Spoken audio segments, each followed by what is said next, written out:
Yo, what's going on, guys? Welcome back to the channel. Today I will be doing the first of hopefully many of these UFC videos. Um First things first, I want to say I was supposed to do a lot more videos this week, but I just got lazy.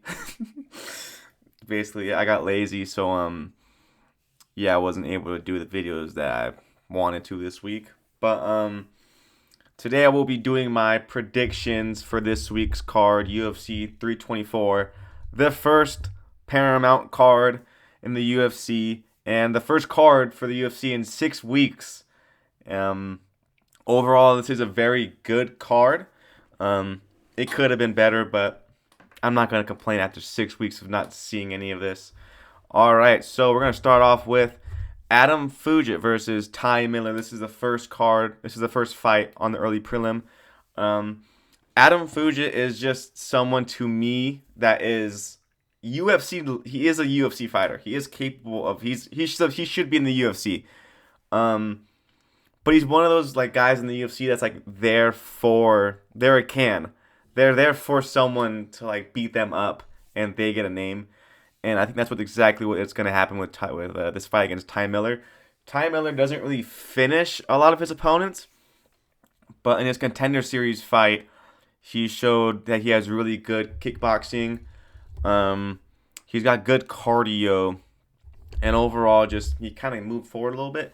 Um, I think Ty Miller is going to most likely. I know I said he doesn't have a lot of finishing potential for Tyler Miller, that is, but I do believe that he will finish Adam Fugit in the second round after a slow kind of first round, feeling out for a little bit, getting the timing right, and then in round two, I think Ty Miller is going to stop him by TKO. All right, going on to the next fight, we have Ricky Turcios versus Cameron Smotherman. Both of these two fighters on a 2-fight loss streak. Ricky Turcios is to someone to me that he's very weird. He's very wild in the way he fights. Um, he's got good cardio, solid chin. But overall, I just don't think he has a whole lot of skill. So that's gonna be a problem. And Cameron Smothering he has good boxing. Um, he has short arms, small reach, 69-inch reach, for 5'9". I see it like it's normal size, but he probably has the advantage, I would say, on the feet. With the boxing, Ricky Turcios can make it weird though. He can make this fight very weird, by just being kind of goofy and just like trying shit. I do believe that Cameron Smotherman is going to win this fight. I'm going to go by decision about 29-28, with one card being like 30-27. I think he gets back on the win column with this performance, and yeah, it's gonna be really sad for Turcio's going on a 3-fight losing streak. Next up in the card, we have Josh Hokett versus Denzel Freeman. Josh Hokett was the guy who kind of became popular among some UFC fans for kind of being like the new age Chael Sonnen, where he's just like the American who is like gonna talk shit. And in his debut, he got a finish, I think, in the first round, if I'm not mistaken, in the first minute of the first round. And Denzel Freeman also made his debut, I think, on the I want to say like the UFC Qatar fight in like late November.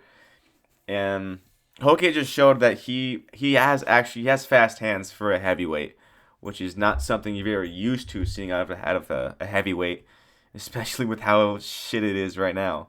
But fast hands, overall solid fighter for a heavyweight. Whereas Denzel Freeman is just he didn't really take a lot of risks. He kind of seems like one of those like just like I don't know. You look at his physique and you're like, he's very jacked compared to Josh Hokett. And I think he's just one of those guys who's just like, yeah, I'm big, Yeah, I work out a little bit, so I'm just gonna fight. But I don't think Denzel Freeman's actually is a good fighter. I do think that Josh Hockett is a much better fighter than Denzel Freeman. I think he's gonna get a first round knockout or maybe TKO over Denzel Freeman, where it's just like it's gonna be a fast pace fight that Freeman's not gonna want to be a part of, and Josh Hockett's just gonna kind of maul him to the ground and just finish him from there. But yeah, I'd say first round finish from Josh Hokett with like a combination, like a long, extensive combination of like 4 or 5 punch combination that leads to Denzel Freeman like falling to a knee, and then the ref has to stop it later in the first round.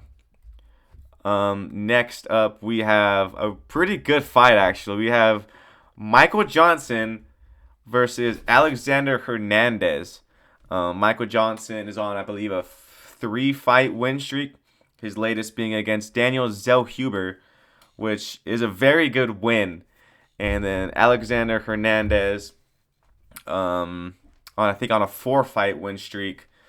Michael Johnson is basically known as the guy who loses to the worst fighters the UFC has to offer, but is known for like beating the best. Like he has a win, I think, over like what I want to say he has the win over Dustin Poirier.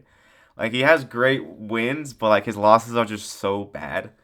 Um, he's kind of like he has good boxing. He's got fast hands for his age as well. I think he's like 38, 39 years old, whereas like Hernandez is like in his early to mid 30s, I want to say.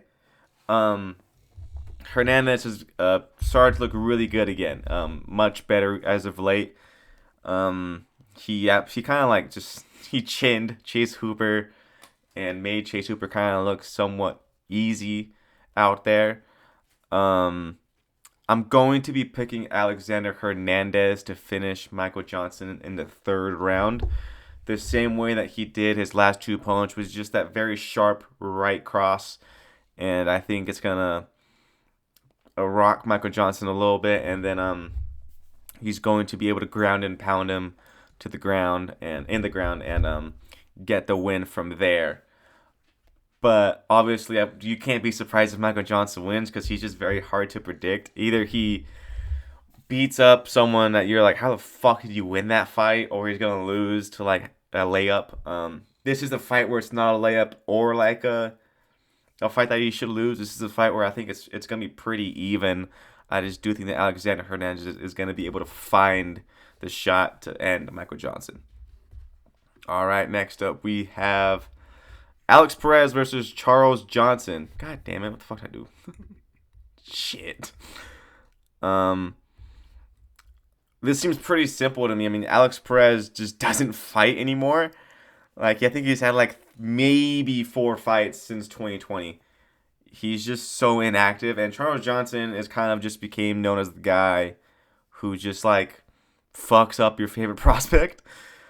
Like, he beat Joshua Van, I want to say like about a year and a half ago. I think like 2024, I'd say maybe like around there. Where he finished him in the third round. His last fight, he destroyed another great prospect in the flyweight division. Charles Johnson just seems like someone who like needs like to fight up the rankings. I don't think that going from what I think Perez is number 10 or 11 and Charles Johnson is like 13th. I don't think that's enough of a jump up in the rankings. I do believe that Charles Johnson is going to win this like 30-27. Maybe like you get a card 29-28. But Charles Johnson is just a better fighter overall.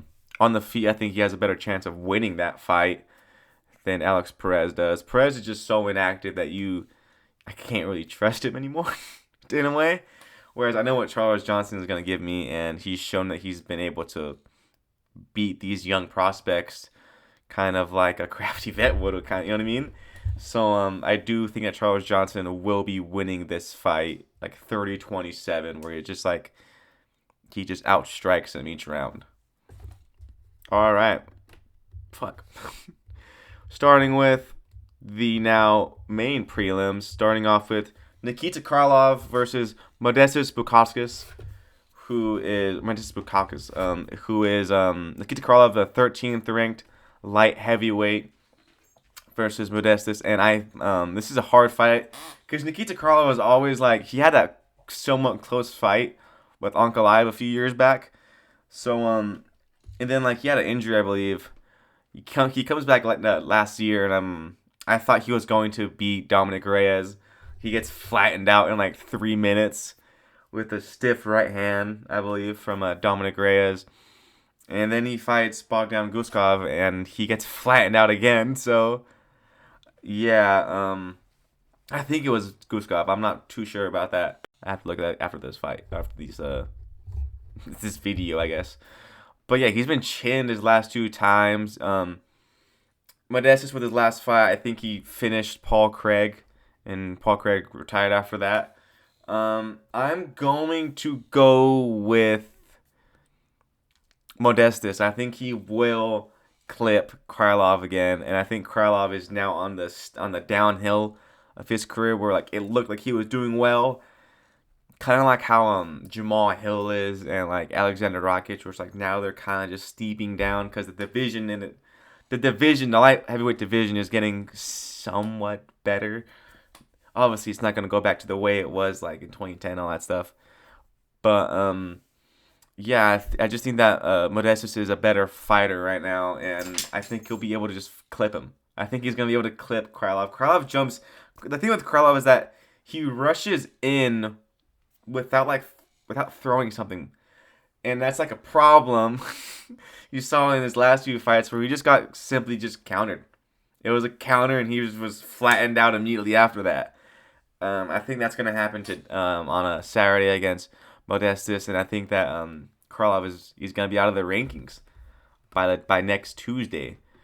All right, Ateba Gutierrez versus Andrew Poliev. This is, if you hear any dogs, I have the dog sit right now. Yo, Fernie. Sorry about that. That's the dog's name. Ateba Gutierrez, just mini Ngannou against Andrew Poliev. This is not going to be close. What are the odds? Holy shit.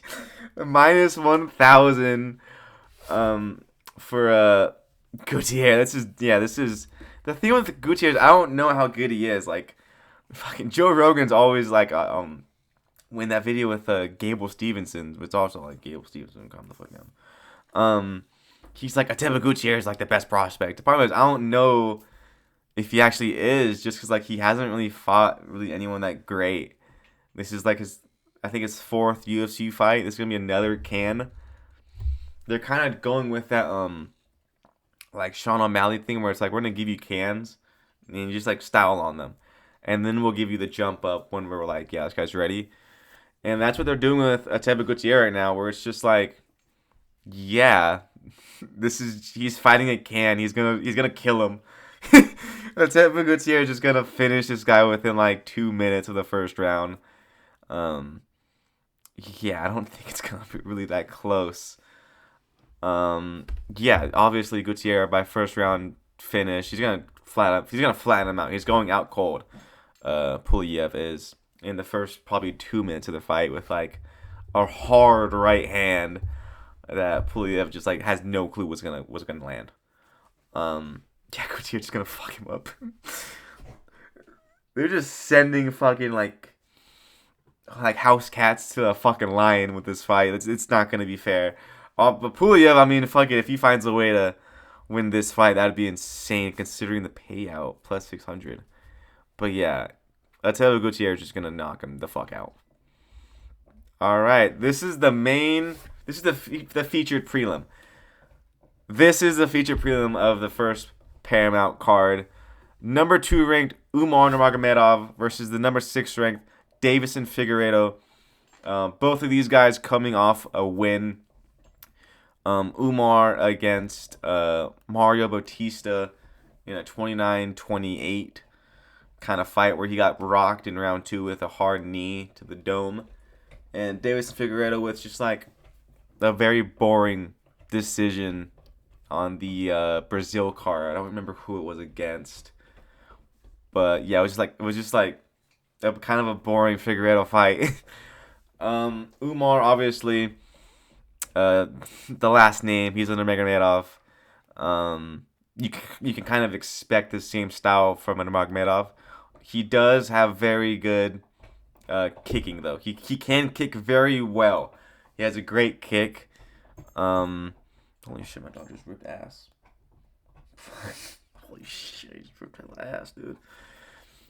But yeah, this is a fight that to me, the only way that Figueiredo can win this is by just landing a very, very, very hard shot on Umar, kind of the same way that Bautista did, where he just landed a knee as Umar was going for a takedown. But I do see this being one of those kind of like decisions where like Umar just kind of like holds Figueiredo down and just doesn't really let him do a whole lot. Like he'll kick at range, and then whenever he like feels like he's like, all right, this is enough, let's take him down. Probably at like the minute 30 mark of the first round, he's gonna probably just take Figueiredo down off the cage and kind of just keep him there. And that's what's gonna be the fight for the most part. Maybe in the third round he tries to go for a finish either on the feet or on the ground. But I see this fight being like a 30-27 clear and kind of easy win for Umar Nurmagomedov over Davis and Figueiredo. With Figueiredo just kind of just is very like just like low output, waiting for that right time to like land like perfect shot. But I don't think it will be, I don't think it's gonna happen in this fight. I do think that Davis and Figueiredo is gonna lose to Umar Nurmagomedov in a very clear way.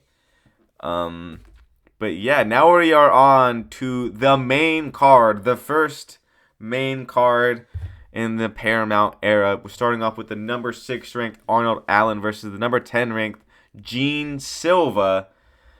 Gene Silva coming off the loss against Diego Lopez in a fight of the year contender. Arnold Allen didn't fight last year. I believe he had the shoulder injury after the Giga Chikadze fight back in UFC 304 when they were in the UK. That was like July, or I want to say July of 2024, I believe. So he's been off for a long time, and he's getting Gene Silva as his fight back. The thing with Gene Silva is that he's very emotional whenever he's in the fight.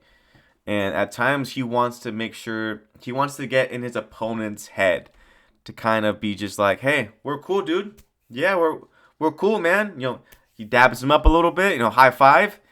And then he just goes straight into like throwing haymakers at his opponent. You saw him try to do that with Diego Lopez in his last fight. Diego Lopez wasn't really having it. Gene Silva, I want to say this though, because the whole thing now of like Gene Silva's like, I don't know if he's like top level. He is a top level fighter. He gets very emotional, and if you don't play with his whole like, hey, we're cool, dude, he will get mad, and that he gets very reckless. You saw that in his last fight against Diego Lopez, where Lopez was eating the shots that most people wouldn't be able to eat. He persevered through it all. He wasn't listening to Gene Silva's bullshit of the whole like, hey man, we're cool, dude, I love you, bro. And he kind of stayed with his own head, and you saw it get to Gene Silva where he just lost respect for Diego Lopez, and he got countered because of it. And Arnold Allen is a very smart fighter. Definitely has autism, but he's a very smart very smart fighter. He won, I think, 29-28 to Giga pretty convincingly. He had a close fight with Max Holloway. I want to say it wasn't like 2023, I believe. We had a close like 3-2 fight with Max Holloway, which is a really cool thing to say. And then he probably should have. I think he beat. Excuse me. I think he beat Movsar. Movsar ended up getting the fight, but I do think that like it was a very close fight that like Arnold Allen could have won, but obviously he didn't get the nod. I'm going to be going with. Actually, I haven't really thought about that one yet. They're both very good strikers. I do think that Arnold Allen probably has the advantage on the ground, especially just because like Gene Silva has been able to be taken down, and controlled. You saw obviously it's Lopez is a much better grappler than Arnold Allen is, but yeah, you just still saw him get like controlled with relative ease. I think Arnold Allen is gonna need to grapple if he wants to win, just to keep Gene Silva honest. Because if he's just if you're in a striking match with Gene Silva and not one moment are you thinking, all right, I'm gonna take him down. Gene Silva is just gonna be able to do whatever he wants to you. So Arnold Allen's path should kind of be like, all right, man, I'm gonna strike with you, but I'm also gonna feint takedowns. I'm gonna attempt takedowns whenever I get you near the cage, and mix all of it in. This isn't just gonna be a kickboxing matchup. I'm going to try to take you down from time to time, and hopefully get some. And if I do, I gotta try my best to make sure that I can control you and advance positions. I'm going to be picking Arnold Allen to win about a very close 29-28. But if anyone is going to get a finish in this fight, it will be Gene Silva finishing Arnold Allen with like a nasty combination. But I am picking Arnold Allen. I don't think he will be able to do just enough to get away from Gene Silva and his attacks and find a way to get this fight to the ground. But yeah, I'm going to pick Arnold Allen 29-28 in a very close and very good fight. All right, next we have Natalia Silva versus Rose Namajunas. This was supposed to be on the main prelims, but now with the Kayla Harrison neck injury, they decided to bump this one up to the main card. Natalia Silva is just actually like a very good fighter. Where it's like if she wins this fight, she is getting the title shot. Well, that's hard though because they're probably gonna give it to Zhang Weili again because she technically still probably is the champion. But if Silva's able to win this fight, she will just wait. Damn, did you good? She will just wait for the title shot. Damn, then why the fuck is he then? But yeah, she's a very good fighter, good striking. Rose Namajunas, we know what she's gonna do. I mean, look what Pat Barry did to her. But yeah, former champion. I think 2-time champion. She kind of hasn't really looked all that great in her recent performances. Why am I saying it that weird? I'm going to be picking Natalia Silva just to kind of just have one of those, women's like striking battles where like no one's gonna get knocked out, but it's gonna be like an active 3 rounds of striking, and I think that Natalia Silva is going to beat Rose Namajunas like 29-28, where it's like just an active striking battle where like no one's gonna get hurt, no one's gonna get like knocked out, but it is going to be an active and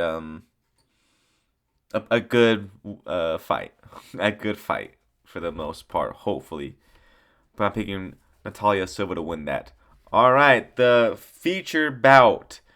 We have the number 5 ranked Waldo Cortez Acosta versus number 8 ranked Derek Lewis.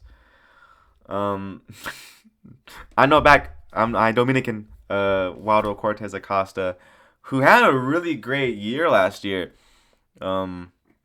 He beat Ante, who was Tom Aspinall's sparring partner. After he got eye poked. It happened a week after Tom Aspinall got eye poked. His own teammate eye poked Cortez Acosta, and then he came and was like, "Nah, I'm good, dude," and then knocked him out like a minute later. And then UFC Qatar, I think on like 3 or 4 days notice, he beat Shamil Gaziev, the GOAT himself. He beat the GOAT, Shamil Gaziev. And then Derek Lewis, he has probably the most power in the UFC currently. Record for most knockouts in the UFC. He is there to just land some hard ass shit on you. This has fight of the night written all over itself. The only problem with me saying that though is because this fight could be done within like 4 minutes. It could be a very crazy 4 minutes, but it probably won't make it to the third round. I would say. Um, I do think that Waldo Cortez Acosta is a better fighter than Derek Lewis. Derek Lewis has that one punch killer though. Him with Volkov a few years ago, where Volkov was literally he dominated him for like 14 minutes, and then Derek Lewis just landed one fucking clean right hand, and it was just bye bye bye, and Volkov got KO'd. I'm going to be going with Waldo Cortez Acosta. I think he will be able to just get away from Lewis's shots, and I think he will finish Derek Lewis. Which is kind of a crazy thing to say because not a lot of people do that. I do think he will be able to finish Derek Lewis. And if what's crazy though? You know what's funny though? If it does go to the third round, they will be like somewhat tired. They will be like, somewhat tired, and that's gonna be so fun. Cause seeing heavyweights that aren't like super like athletic is fun. Although Derek Lewis does look very athletic. He looks very good for how he is currently when he weighed in, I think, or just when he was shirtless, I think on yesterday. And let's do this. Waldo Cortez Acosta was a fucking baseball player who was like, I ain't good enough at this shit. Let's go fight. And he's top 6 in the heavyweight division, which is insane to say. I'm picking Waldo Cortez Acosta, the Dominican man himself, to beat Derek Lewis. Big sexy over here. Going to the co-main, we have Sugar Sean O'Malley versus Song Yadong. Sean O'Malley off those back-to-back losses to Merab. Won 3-2 on the UFC Noche. And then I believe it was 3-16 against Merab where he got finished in the third round. Song Yadong is coming off a technical win over Henry Cejudo in, I think, that UFC Seattle card where he eye poked Henry Cejudo, and Henry was like, I can't see, man. I can't see. With his eyes fully wide open, being like, I just can't see, guys. I need more time. I can't see. There's a joke there, but I'm not going to say that joke. You know what I mean? There's a joke there, but hey, all I'm saying is now, dude, even level field now. Like, you know what I mean? Even battle now. I can't. You know, Henry Cejudo said he can't see. Song Yadong never could. But these are two very good strikers. Song Yadong probably is a better grappler. He was able to hold his own with Piotr Jan. He did lose 2-1. I think that was UFC 298 or 299. It was a card with Sugar Sean against Chito Vera. I think that was 299, yeah. Where he was able to hold his own, but he just wasn't able to beat Piotr Jan, which is now looking as like that's a great performance by Song Yadong. What are you doing, dude? Training. But where's Niner at? But Sean O'Malley, this whole kind of like training camp has been saying like, hey, if I don't win this fight, man, I'm retiring, because he doesn't want to be known as the guy who like just kept losing fights to end his career, which makes sense. And the thing is, if Sean O'Malley wins this fight, knowing the UFC, they're going to say, yo, Merab, calm down, dude. Merab, we're fine. Merab, we'll get you a title shot later on. We have to see Piotr Jan versus Sean O'Malley too. You know what I mean? So if Sean O'Malley just wins this fight, sorry guys, I gotta sneeze, but it's not gonna come out. Fuck. If Sean O'Malley just sneeze, dude. All right, here. Hold on, dude. Hold on. Fuck. I gotta sneeze, but I can't. If Sean O'Malley wins this fight, he's getting a title shot again, which is crazy because he just lost 2 times in a row. He's gonna be 1-2 in his last 3, and the UFC's gonna say everyone wants to see Piotr Jan versus Sean O'Malley, which is true. Everyone does want to see Piotr Jan versus Sean O'Malley. I see that Merab should get the title fight first. But knowing the UFC, they're going to give Sean O'Malley a title fight if he's able to beat Song Yadong. And if Song Yadong wins this fight, who knows? Maybe he may be the one to get the title shot. I don't think he should, but like the UFC's fucking retarded sometimes. Song Yadong, probably the better grappler. I feel like if he wants to win this fight, he has to take it to the ground. He can still hold his own on the feet, but if he wants it to be an easier kind of fight, an easier win, he can just try to take him down at his best. Sean O'Malley does have good takedown defense. He was able to stuff a lot of Marabs. Obviously, though, Marab is gonna find a way at some point to get a takedown, especially against a guy who's known as mainly a striker, like how O'Malley is. So that's Song Yadong's main way, I would say, to win is to take it to the ground. And Sean O'Malley's main way to win is just make sure it doesn't go to the ground and just do what you did against Chito Vera, where it's just like you just have fun out there, just strike.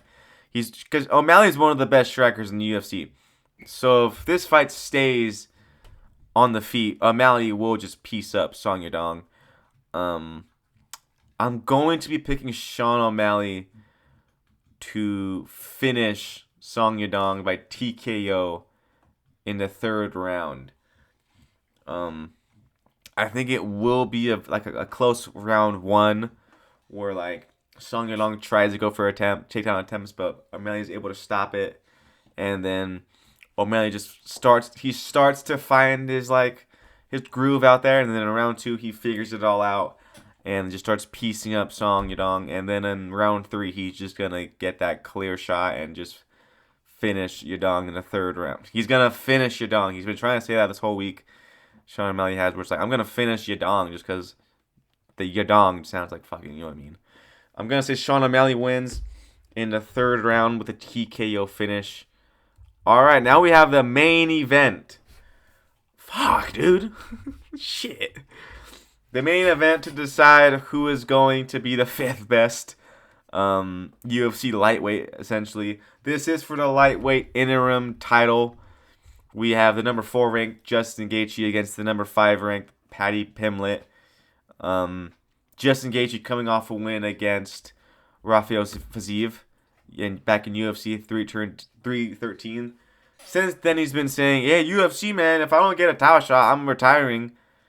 And for some reason, the UFC just let him keep saying that, and now he has a technical title shot against Paddy Pimblett, who the UFC wants Paddy Pimblett to fight Ilia Topuria.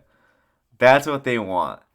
I mean, Arman said it himself a few weeks back that he already knew that it was going to be Ilia versus Paddy on UFC 324 in January.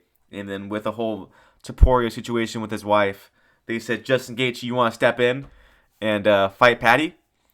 And Justin, of course, said yes. Justin, however, does have that one. He has. Most fans are saying it's staph infection. It does look like staph infection. He calls it an ingrown hair. I don't know if the source was true because it is at the end of the day just like IG, so you can never fully trust what IG is saying. But I guess a doctor said that if Justin Gaethje's his mark on his neck doesn't get better by Friday, he won't be able to fight. I do believe at the end of the day that they will have Gaethje still fight, but it's just because they're people just want Arman to fight for a belt, which he should. He should be the one fighting for a belt. It should not be Gaethje, or really Paddy, to be honest. But this is a fight that to me, Paddy probably wins this. I don't want to say with relative ease, but it's gonna be harder than the Michael Chandler fight. But it's not going to be the hardest fight for him. I do think that on the feet, Justin Gaethje will have the striking advantage. The power advantage might not be, it may not be that ahead. You know what I mean? Like Gaethje may not have an immense more power. What am I even trying to say? What am I trying to say here? Gaethje might have more power than Paddy Pimblett, but it's not by a whole lot. Because Paddy he seems like a fighter that has heavy hands. And obviously on the ground, Paddy Pimblett is one of the better submission threats in the UFC. And honestly, if I'm Patty, that's all I'm going for is I'm going to try to take you down. If I'm Patty Pillman, my whole mission is all right. Take down Justin Gaethje, control him, kind of ground and pound him, and then just figure out ways to get a submission. And if I'm Justin Gaethje, I want to absolutely deaden his leg because Justin Gaethje has some of the best leg kicks in the game. People forget, man, he's got great low kicks. Um, but Justin Gaethje has some of the best low kicks in the UFC, and use it because I do think that Paddy Pimblett will be the forward fighter in this fight.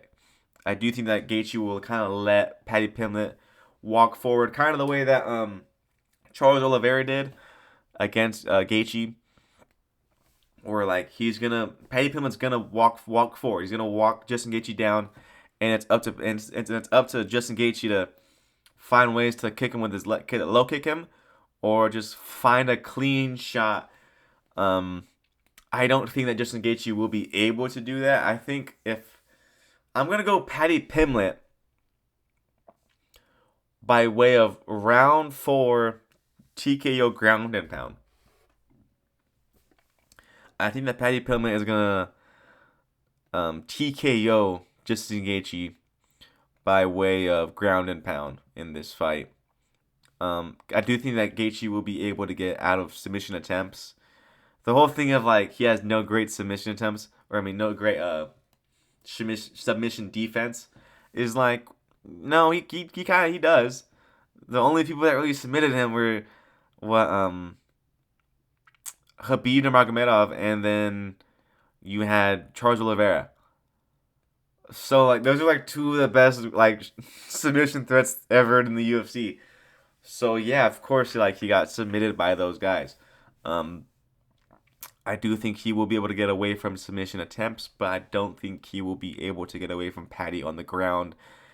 And if he does, I still don't think he does enough to win a decision. I'm gonna go Paddy Pimblett by way of ground and pound in the 4th round. So that is my predictions for this UFC 324 fight card this Saturday, the 24th, live on Paramount Plus. Yeah, I'll have my football prediction tomorrow for the NFC and AFC Championship game. I'll give my recap of the full fight card after UFC 324, probably very late in the night, and then my Sunday recap of the 2 NFL games. So that is the video today. Hope you guys have a great rest of your day, and I'll see you guys in tomorrow's video. Peace.